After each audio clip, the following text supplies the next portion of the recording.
Daswal welcome you all to the Gyan Manthan 2021, highlighting Azadi Ka Amrit Mahotsav. So, shall we begin?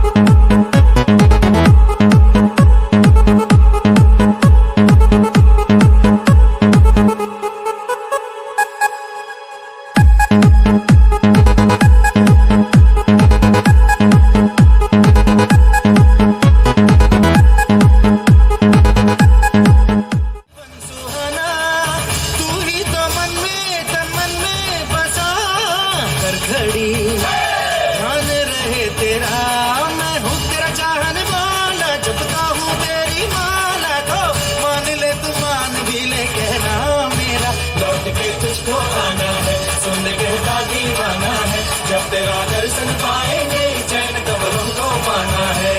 Moriya Moriya Moriya रे बाबा, मोरिया मोरिया मोरिया रे, मोरिया मोरिया मोरिया रे बाबा, मोरिया मोरिया मोरिया रे।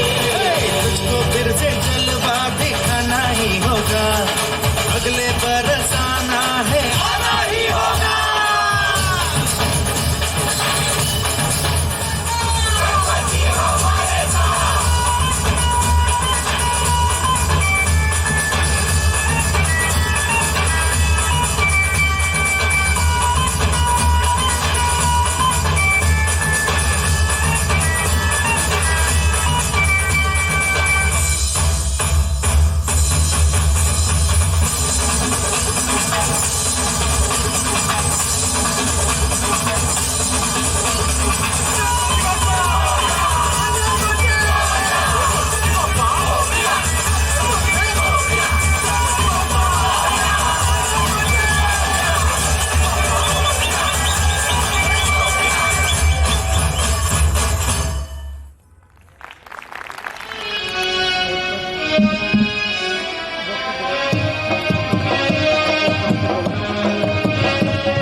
Dr. Unyal has also worked in the Zoological Survey of India for more than 10 years and conducted field studies in Trans-Himalayas, Himalayas and Gangetic Plains and completed 14 major research projects.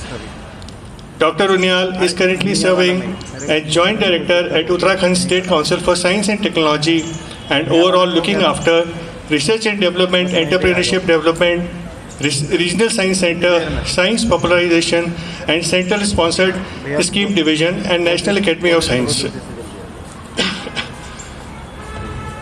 Presently, he is handling 6 major research projects related to water quality, remote sensing and GIS, innovation promotion and science communication. He has published 62 research papers in international and national journals, conferences, seminars and symposia. Apart from authoring a book, Dr. Unyal has edited 7 books and has 7 science projects reports to his credits. Dr. Unyal has organized and coordinated 120 national conferences, 8 international conferences and 4 training courses. He has also delivered many invited lectures in institutions including Food and Agriculture Organization, Italy and at the University of Dresden, Germany. Dr. Unyal is member of many prestigious science bodies including National Academy of Sciences, India. He is an expert group member of DST, Uttarakhand Biodiversity Board, Uttarakhand Pollution Control Board, Uttarakhand Renewable Energy Development Agency, Uttarakhand Biotechnology Board. He is also the reviewer in various international and national projects. Dr. Unyal is a recipient of Best Researchers Award by Zoological Survey of India, Youth Silver Medal by Ministry of Youth Affairs, Governors and Chief Ministers Appreciation for uplifting science and technology in Uttarakhand state, etc. We feel honored and motivated by you. That's better. Thank you. It's a matter of pleasure for me to be here. And beautiful songs sung by students, and it took me back to my schools. And it's always a pleasure for me to be in the school activities because I feel myself as a school student.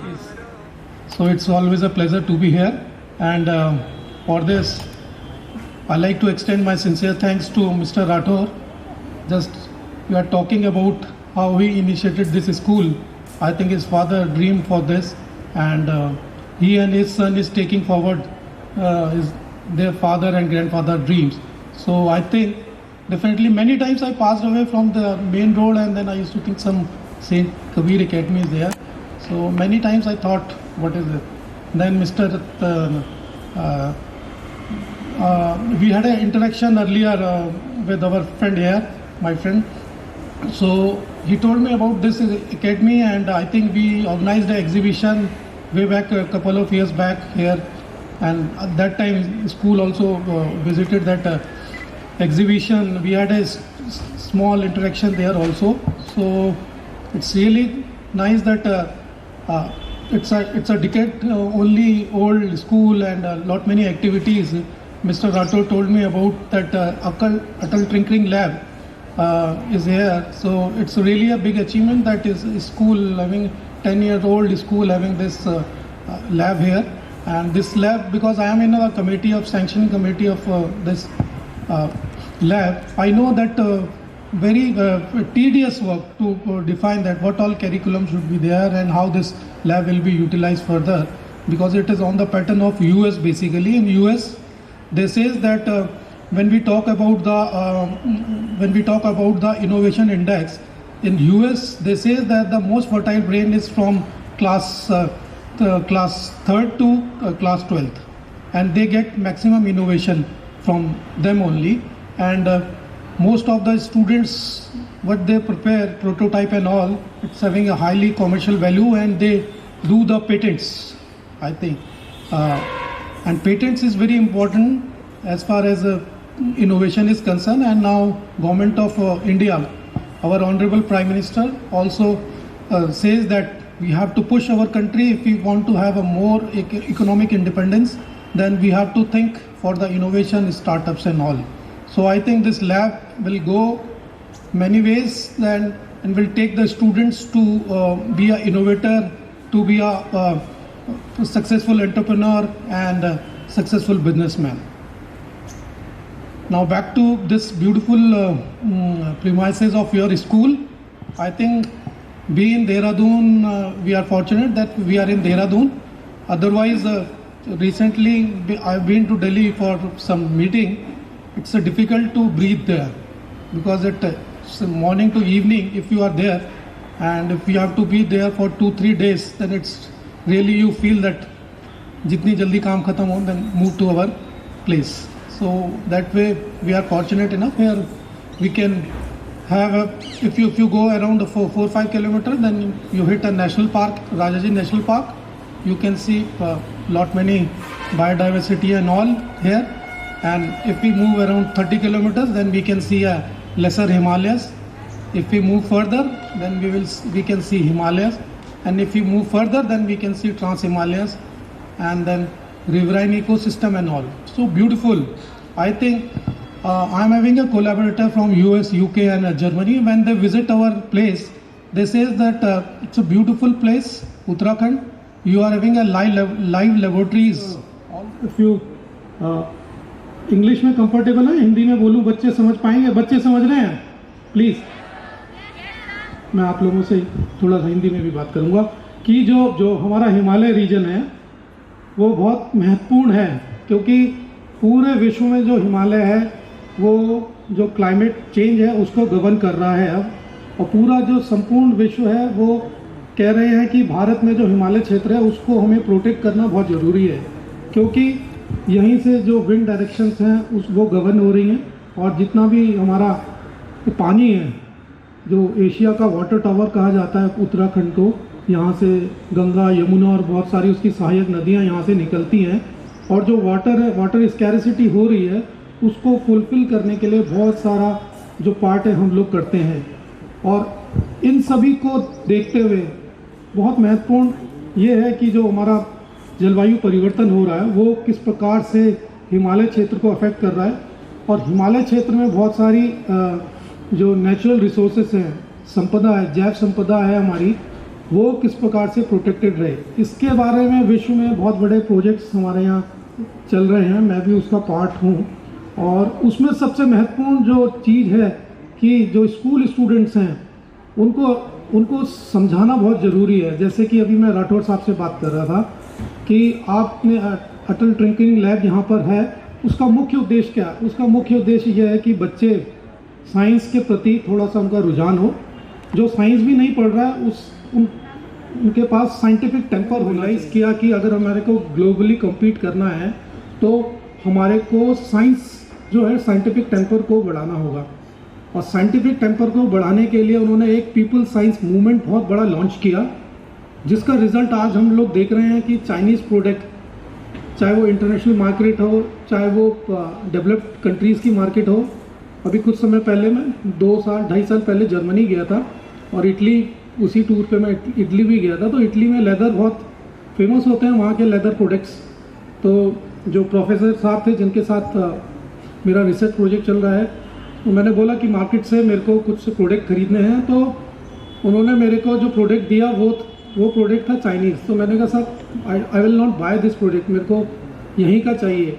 तो वो जो एक छोटा सा एक bag था जो मुझे पसंद आया था, वो करीब 7,000 यूरो का था, और बाकी जो चाइनीज़ सेम उसी तरीके का जो चाइनीज़ प्रोडक्ट था वो मुश्किल से 350 यूरो का था। तो डिफरेंस हम लोग सोच सकते हैं कि चाइना के जो प्रोडक्ट हैं या चाइना ने जो अपने यहाँ साइंस मूवमेंट किया उसका क्या इम्पैक्ट हुआ। बेसिकली छोटे छोटे गांव में मैं वहाँ पर जब विज़िट किया, स्टडी टूर में हम लोग गए थे, तो वहाँ पर टिश्यू कल्चर एक बहुत कॉम्प्लिकेटेड प्रोसेस बताते हैं, पर वहाँ पर जो गांव के लोग थे या छोटे बच्चे भी थे, उन्हें प्रोटोकॉल डिफाइन करके दे दिया गया था कि ये प्रोटोकॉल है, आपको ऐसे इतना ये सब चीज़ें डालनी हैं, और वो टिश्यू कल्चर के माध्यम से बहुत सारी चीज़ें वहाँ पर कर रहे थे। और चाहे हम देखें कि जो सैपलिंग्स, जो इंडिया में सैपलिंग्स आती हैं, जो हम लोग अपने घर में रखते हैं, दे हैड अ मीटिंग कि भाई ये आइंस्टीन है, इसको कैसे हम लोग सस्टेन करेंगे या इसको कैसे हम और सब्जेक्ट्स में मोटिवेट करें। तो फाइनली उन्होंने डिसाइड किया कि ये स्कूल इनके लिए फिट नहीं है, दूसरे किस्म के स्कूल होने चाहिए। तो उन्होंने उनकी मदर को एक चिट लिख के दी, your son is not up to the mark and therefore we are not able to take him in our school further. तो वो स्लिप उसकी मदर को जब मिली तो बड़ा परेशान भी हुई। सभी जैसे पेरेंट्स होते हैं, सब अपने बच्चों के लिए जो बेस्ट एजुकेशन है वो सोचते हैं। तो वो लेके आई और उसने पूछा अपनी मदर से कि इसमें क्या लिखा है और आपकी क्या बातचीत हुई। तो उन्होंने बोला बेटा कि आपके मैथमेटिक्स में बहुत अच्छे नंबर आते हैं, तो उन्होंने बोला है कि ये बच्चा हमारे स्कूल से बहुत अबव एवरेज है और ये स्कूल इसके लिए सूटेबल नहीं है, इसीलिए फॉर्मल एजुकेशन ना करके आपको एक स्पेसिफिक सब्जेक्ट्स में ट्रेन किया जाएगा। तो उस चीज़ का बहुत बड़ा इम्पैक्ट पड़ा। बाद में एल्बर्ट आइंस्टाइन ने जब अपनी ऑटोबायोग्राफी लिखी उसमें मेंशन किया कि मेरी मदर ने अगर उस दिन मेरे को ये बोल दिया होता कि आप बेवकूफ़ बच्चे हैं और आप कुछ नहीं कर सकते, स्कूल ने ये बोला है, तो शायद एल्बर्ट आइंस्टाइन हम लोगों के पास नहीं होता। तो उन्होंने फिर उसके बाद जो इनोवेशंस किए हैं, अभी भी आप देखते हैं कि बहुत सारी चीज़ें अभी हम लोग साइंटिफिक फेटर्निटी उनकी बात को नहीं समझ पाए हैं। वो बात करते हैं कि एक्स्ट्रा टेरेस्ट्रियल लाइफ की बात करते हैं। अगर आप हिस्ट्री टीवी चैनल देखें उसमें बहुत सारी सीरीज़ उनके बारे में आई थी कि उन्होंने इस तरीके से कुछ आवाज़ों को टेप किया और उसको डिकोड करने की कोशिश, अभी नासा में बहुत बड़ा प्रोजेक्ट चल रहा है, उसे कहते हैं एल्बर्ट आइंस्टाइन ट्रेजरी। तो उसके ऊपर वो लोग रिसर्च कर रहे हैं कि एल्बर्ट आइंस्टाइन ने जो बहुत सारी थ्योरीज दी हैं जो कि अभी हम लोग नहीं समझ पाए हैं, जैसे थ्योरी ऑफ रिलेटिविटी भी था कि वो बहुत बाद में हमें समझ आया कि वो क्या कहना चाहते हैं, और उसके बाद कितने सारे इंक्रीमेंटल एप्लीकेशन साइंस में हुए जो कि अभी बहुत सारे प्रोडक्ट्स उसी पे बन रहे हैं। तो मेरा कहने का मतलब यही है कि जो आप लोगों को मौका मिल रहा है, मैं बच्चों से बात करना चाहता हूँ कि जो आप लोगों को मौका मिल रहा है बहुत अच्छा है। जितने बच्चों ने आकर यहाँ पर अच्छे से प्रोग्राम किया, हो सकता है कि आप लोगों के लिए बहुत बड़ा टर्निंग पॉइंट हो कि आप म्यूज़िक में ही बहुत अच्छा करियर करें। जितने भी इतने सुंदर मेरे को एग्जीबिशंस दिख रही हैं, तो कितना आप लोगों ने इसको थॉट किया होगा, आप लोगों ने साइंस बेस कुछ बनाया होगा, कॉमर्स बेस बनाया होगा या आर्ट बेस कुछ बनाया होगा, तो इसमें इनोवेशन फैक्टर रहा होगा और आप ही में से कुछ इनोवेट करके बहुत सारी नई चीज़ें हमारे सामने लेके आएंगे। तो जो भी करें उसको दिल से करें। कोई भी सब्जेक्ट आप पढ़ें बड़े दिल से पढ़ें, और क्योंकि आप लोगों की जो मैडम सर वगैरह हैं, जो आपके टीचर्स हैं, बहुत मेहनत करते हैं।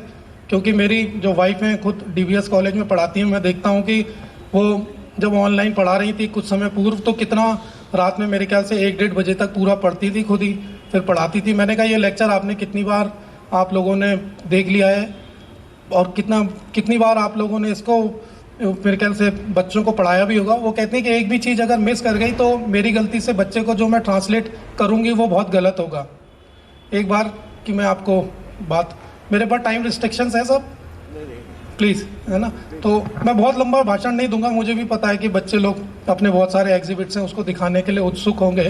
तो एक बार मैं जब रिसर्च कर रहा था, मैंने गढ़वाल विश्वविद्यालय से रिसर्च किया, फिर पोस्ट डॉक मैंने अपना जर्मनी से किया। तो जिस समय मेरे गाइड साहब थे, उनके गाइड साहब इलाहाबाद विश्वविद्यालय में वाइस चांसलर थे, प्रोफेसर HR सिंह साहब, जूलॉजी के बहुत बड़े ज्ञाता हुए हैं। और तो उनके पास मैं रिक्वेस्ट लेकर गया कि सर मेरे को कुछ पार्ट समझ नहीं आ रहा है, और आपके मेरे को अगर साइंटिफिक जर्नल्स होते हैं उसमें पेपर छपते हैं तो आपके रिप्रिंट्स होते हैं जो पेपर छपता है। तो मैं उनसे रिक्वेस्ट करने गया कि सर मेरे को आप अपने कुछ रिप्रिंट्स दीजिए और मेरे को ये चीज़ें समझ नहीं आ रही हैं।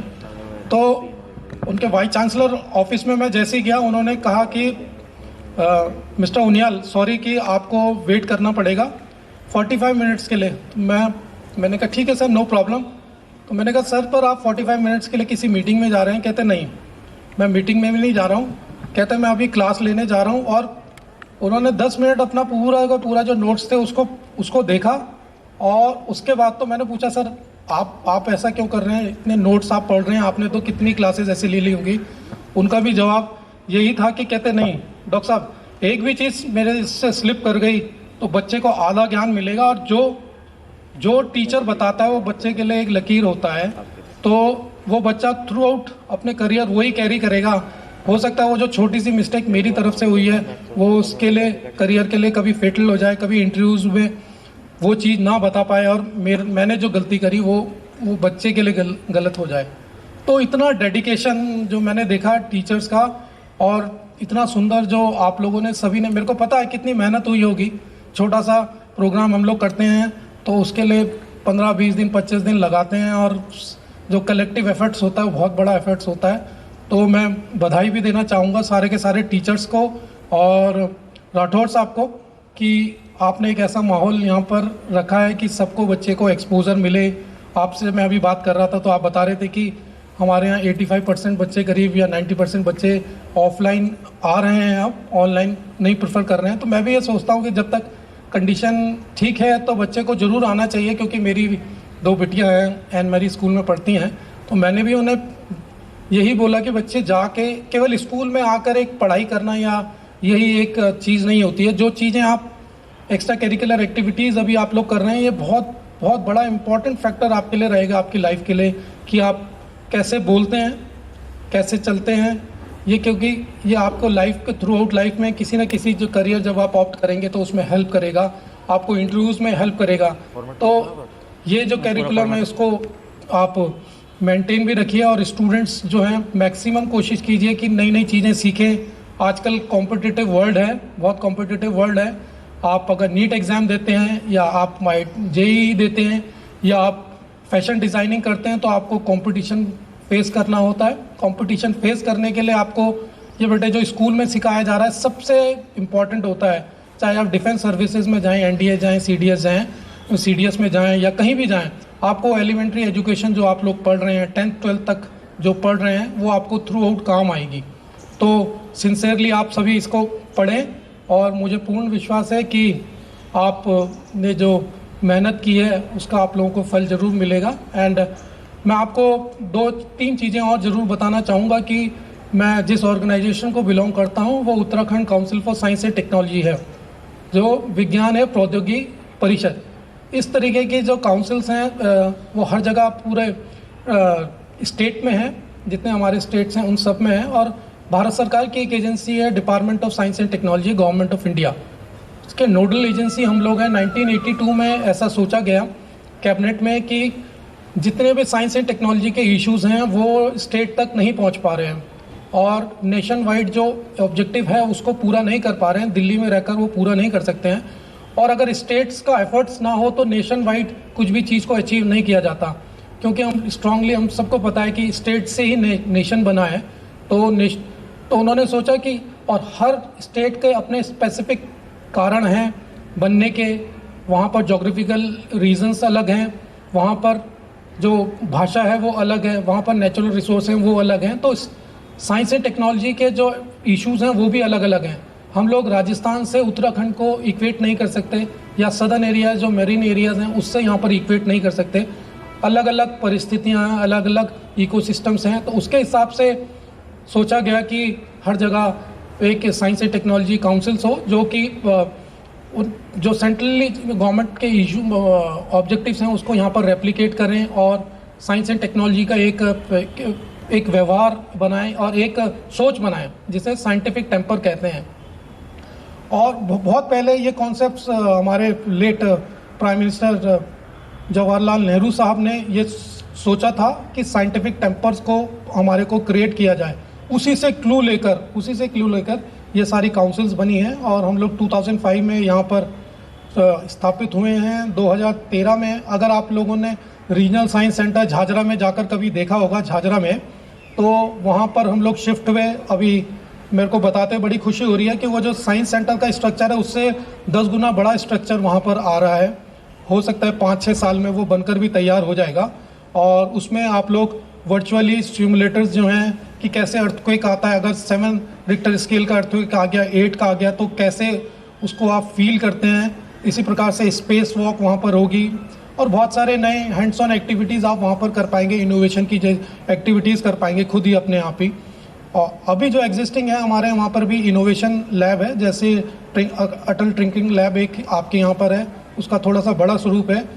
वहाँ पर हम लोग ऑटम सीज़न में, विंटर में और समर सीजन्स में स्पेशल स्कूल्स शुरू करते हैं। आप लोग आकर वहाँ पर रोबोटिक्स के जो एडवांस कोर्सेज हैं उसको कर सकते हैं। 5-7 दिन का हम लोग उसमें बड़ा नॉमिनल फ़ी के साथ उसको करते हैं, तो उसका आप आकर लाभ ले सकते हैं। मैं पेरेंट्स से ये रिक्वेस्ट कर रहा हूँ कि आप कभी खुद भी आकर वहाँ पर देखें, क्योंकि अगर आप वहाँ आएंगे तो आप भी आपके लिए भी बहुत सारी चीज़ें नई होंगी कि जहाज उड़ता है तो बर्नौली प्रिंसिपल जो है हम लोगों ने पढ़ा है कि लो प्रेशर के बाद वो हाई प्रेशर से फिर अब थ्रस्ट आता है, फिर वो मूव करता है। तो आप खुद देख पाएंगे कि वहाँ पर मॉडल के माध्यम से उन सब चीज़ों को समझाया गया है।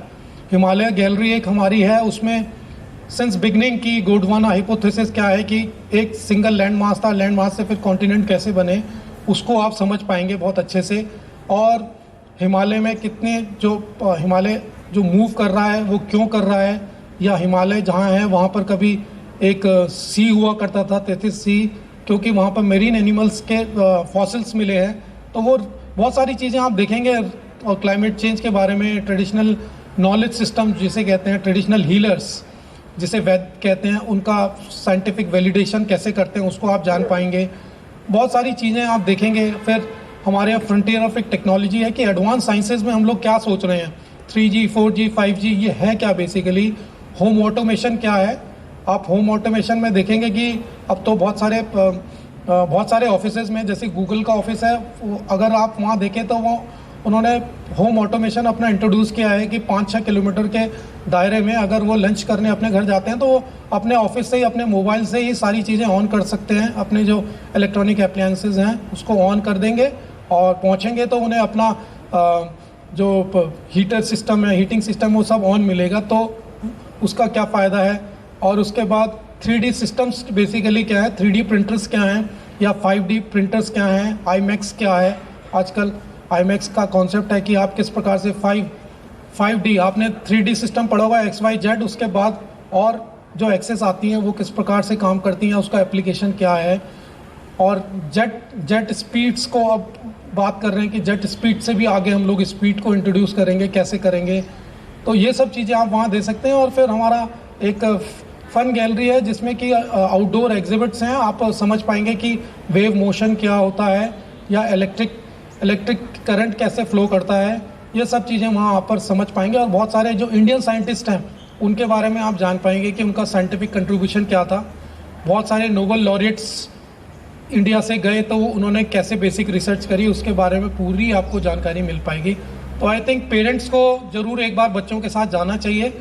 और संडे वहाँ पर ऑन रहता है तो आप जाकर देखेंगे तो आप भी इंटरटेन होंगे, बच्चे भी इंटरटेन होगा। और जो बेसिकली मैं सोचता हूँ कि इस प्रकार के कार्यक्रम, एक बार हम लोग UNDP के प्रोग्राम में थे जर्मनी में, तो वहाँ पर जो उनकी चांसलर थी तो उन्होंने ऐसे ही रैंडमली पूछा कि ये इतना सारा आप लोगों ने चीज़ें अरेंज की हैं, इसका एडवांटेज क्या है, is it merely A wastage of money और स्टूडेंट विल गेट समथिंग। उनके जो वाइस चांसलर साहब थे उन्होंने बड़े अच्छे से जवाब दिया। उन्होंने कहा साहब ये हम लोग इसको ऐसे नहीं देख सकते हैं कि in terms of revenue generation, हाँ हम लोगों को पैसा लगाना होता है इन चीज़ों में, इससे return in terms of money कुछ नहीं होता है, परंतु इन टर्म्स ऑफ जो इग्नाइट माइंड्स हैं, जो माइंड इग्नाइट होंगे वो कितना कुछ कंट्रीब्यूट करेंगे इसके लिए, वो इंटेंजिबल है। आप उसको किसी परसेंटेज में कैलकुलेट नहीं कर सकते। तो ये मेरे को ये लगता है कि जो ये इतनी सारी चीज़ें हैं, कई बार ये होता है बीइंग एज ए पेरेंट, ये भी होता है कि अब स्कूल में इतना सारा काम दे दिया बच्चे को, एक अब क्राफ्ट की एक्टिविटी भी दे दी है, तो स्कूल वाले क्यों कर रहे हैं। तो प्यारे अभिभावकों, ये बहुत ज़रूरी है बच्चे के लिए।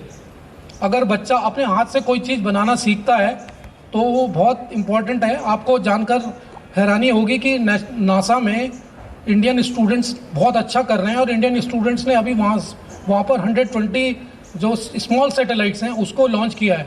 उसका भी क्रेडिट इंडिया के स्कूल है, सिंधियाज स्कूल। तो उन लोगों ने भी ये प्रोग्राम ऐसे ही शुरू किया था, फिर नासा ने आकर उसको विज़िट किया था। मैं रिक्वेस्ट करूँगा राठौर साहब से कि जो आप थोड़ा सा नासा की वेबसाइट को जाएं तो वो इस प्रकार की एक्टिविटीज़ को बहुत क्लोजली मॉनिटर करते हैं। दिल्ली में उनका एक सेंटर है, वो आते हैं एग्जीबिशंस के लिए और फिर बच्चों को एक्सचेंज प्रोग्राम में लेकर जाते हैं यहाँ से। अभी वेलेम्स, दून और कुछ और स्कूल्स हैं, वहाँ पर एक्सचेंज प्रोग्राम चल रहा है। तो और वो आपके स्कूल्स को जो आपकी एग्जिस्टिंग लैब हो उसको भी बेटर करने के लिए लाइब्रेरी फैसिलिटीज़ और ये सब देते हैं। तो थोड़ा सा इंटरेक्शन आप कर सकते हैं, और चाहेंगे तो मैं भी इसमें कुछ आपकी मदद कर दूंगा।